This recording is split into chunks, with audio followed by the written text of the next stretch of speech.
Alright, y'all, at the shop here, I'm filming this part right here, Sunday afternoon, just getting a little edit on. Put the car on the dyno. As you guys can see, that's what we're doing in this video. We do, I think, like 2 short pulls. Honestly, it was pretty much what I expected, but I think to most people it's like, oh, another boring ass video. But this car has been nothing but issues. It's just like, and I'll be like straight up honest with you, like I'm not bashing anyone. I mean, it's just like, it kind of is what it is. I mean, it's just not really put together well. It's after further inspection, there's a lot of grounds that are missing. The engine's not grounded to the chassis. There's just a couple things. We fixed a bunch of stuff on there, and it's just like, at this point, it's just like ongoing of, we know something's wrong, let's just do what we can to have the issue show itself so then we can find it. This is what it did at the track. When we took it to the track, it went out there and it pretty much loses signal. It's obviously like a ground issue, but I mean, it goes out there and it just acts pissed. You're like, it's a drive-by cable system, so the gas pedal and the throttle are connected by cable. It's not by like a wire, and it does electronically. So when you push the throttle down, the TPS then reads it, you know, so when you floor it, it'll read 100%. So for you to be holding it wide open and then the TPS all of a sudden read 40, something's not right. It's not a HOLLEY issue, it's a HOLLEY installation issue. So we're going over everything. We have to add a bunch of grounds. I have to check and see if the main power harness on HOLLEY, you have to run the main power harness from the HOLLEY directly to the battery. A lot of people put it on like a bulkhead, and you can't do that. You got to run it right there. The grounds, like the few grounds that are on the car, are just like grounded like to like paint, and like they're not a clean ground. And it's just not cleaned up, not ideal. So we'll go over everything. Now it's weird because like the Ranger, it kind of is what it is. It's like a project. Like the Ranger is a project. Like even when I gave the Ranger away, I gave it away as a project. It's got a pretty good foundation. Electronically, it runs good. But it's a project, so you can build off of it. This thing right here was like a complete running, driving car that was like supposed to be ironed out. They said all it needed was a tune, and it does not need all but a tune. It needed a whole lot of stuff. So that's what you're seeing. We're bringing it back to life. This poor car has just been, it's ugly. I'm gonna stop talking now and we'll get into the video. Thank you guys for watching. We got an awesome week coming up, so don't miss it.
We lost our camera during the pool, John. Look, let me see that keyboard real quick. I'll set it up in speed and stuff. That's a solid 400 horsepower. Yeah. It was like 12.4, 12.6. Not bad.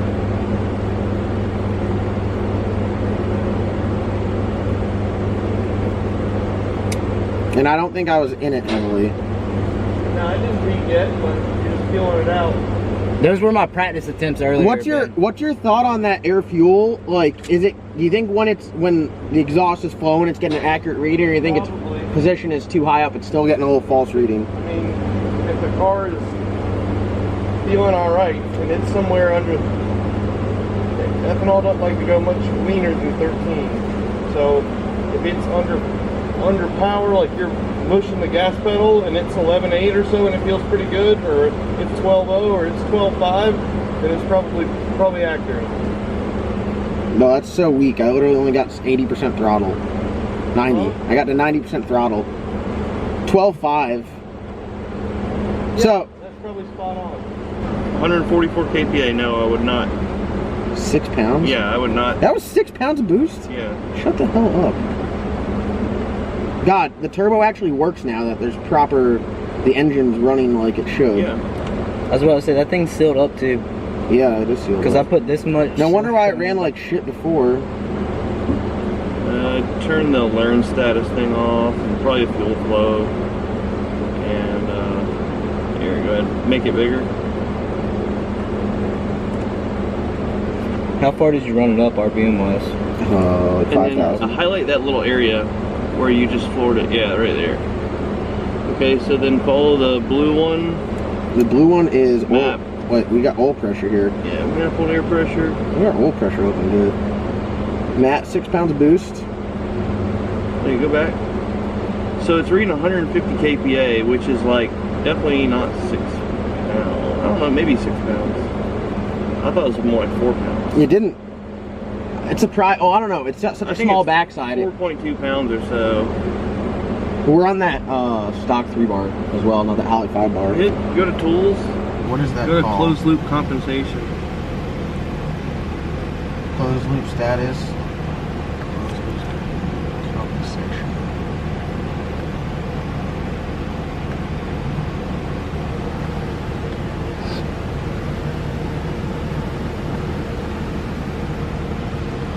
Or 170 degrees. You got 2 gates on this thing too. So it's probably like gonna make only 6 pounds. Okay. Probably 5 pounds on it to make 10. Okay. Alright. How you feeling, Logan? Pretty good. You ready for another attempt? Yeah, that was the first one. I'm just like big toeing. I'm like literally SpongeBob right now. Big toeing. Easy. Start up and idle though, spot on. I'm going to set it up here in the corner. Maybe we won't lose it this time.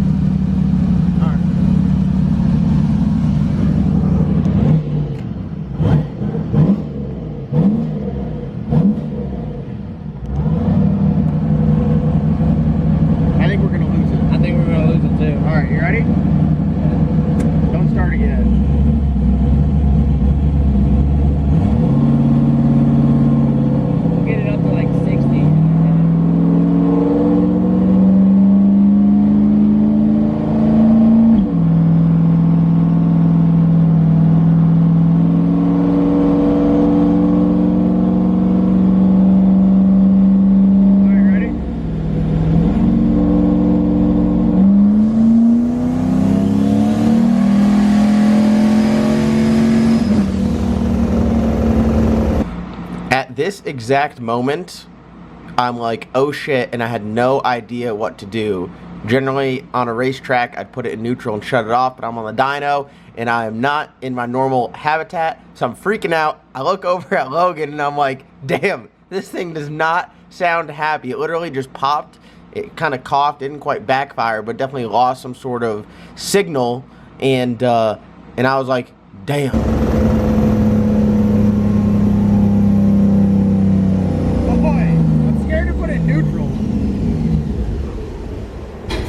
Shut up. Just shut up. Shut off. That was, it got pissed up top. I was looking at it, everything was good. It went to like 5,500 RPMs and then it was pissed.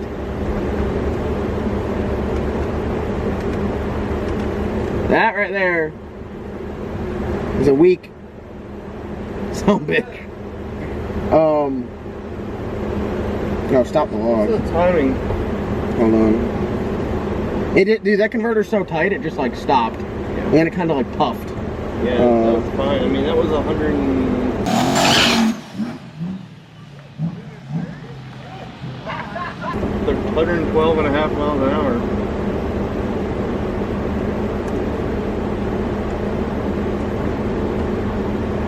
It's like we took it down the road.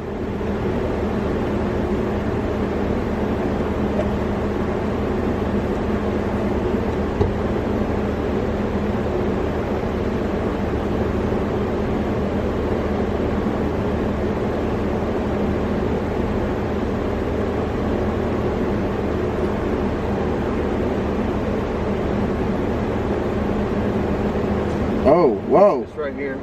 Here's the pull. Okay. This is why everything went crazy, huh? Why? Like fuel pressure dropped off and everything. Right, yeah, it's fuel to it. me see here. Alright. So we're Does just... the fuel pressure drop when you lift it? Well, it's supposed to be boost referenced. Well, I guess it is. It's only making 5 pounds. Yep. So it's 6 leveling pounds. off 6.5 pounds. 6 That's all it pounds. needs. 6 pounds. 6 pounds. 6 pounds. 70 psi fuel pressure. Oil pressure is good. And this is like this little hiccup. It just went to no learn. Okay.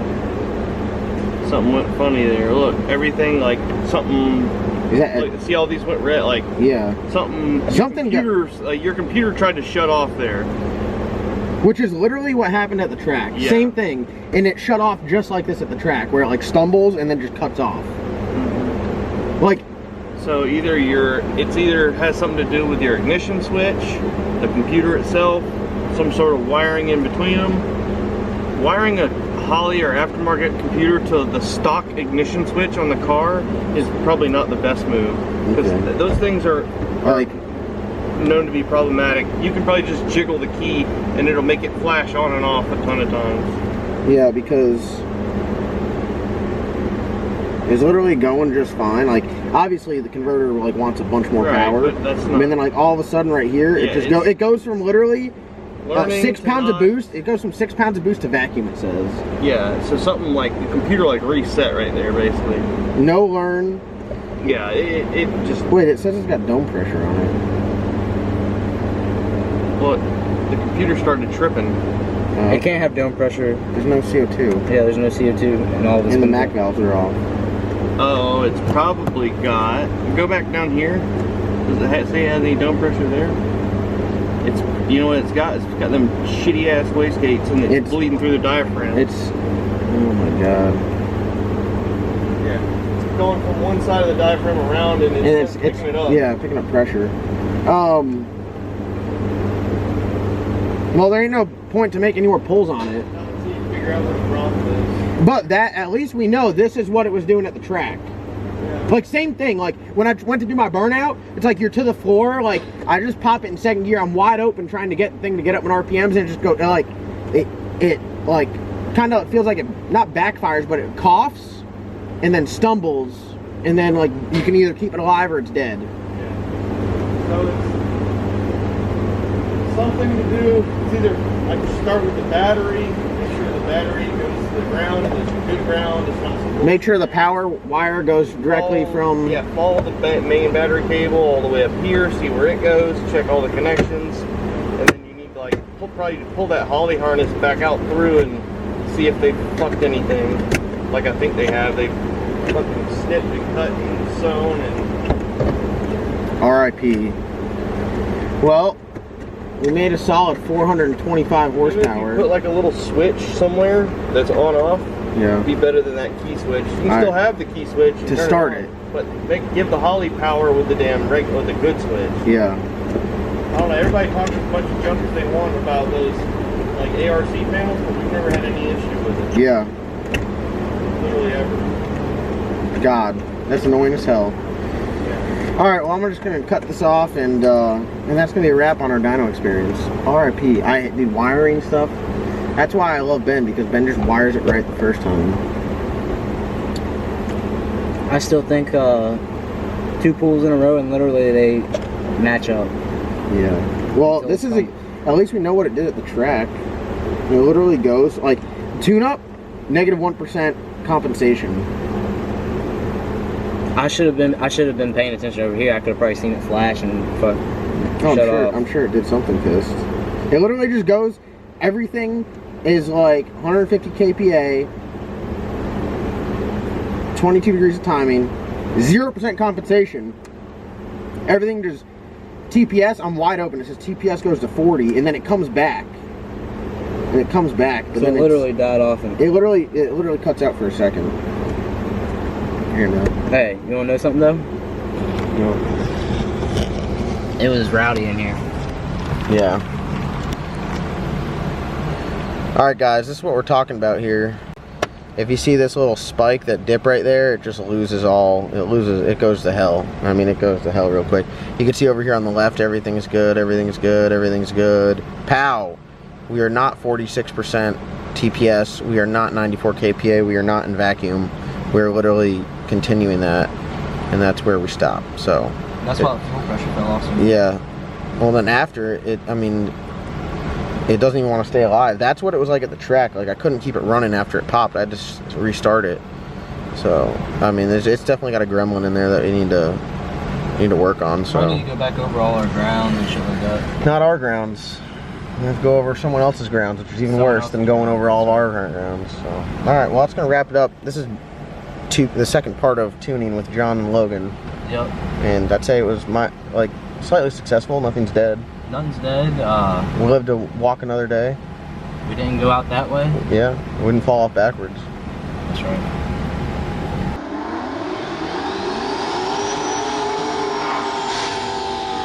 If you understand, you know.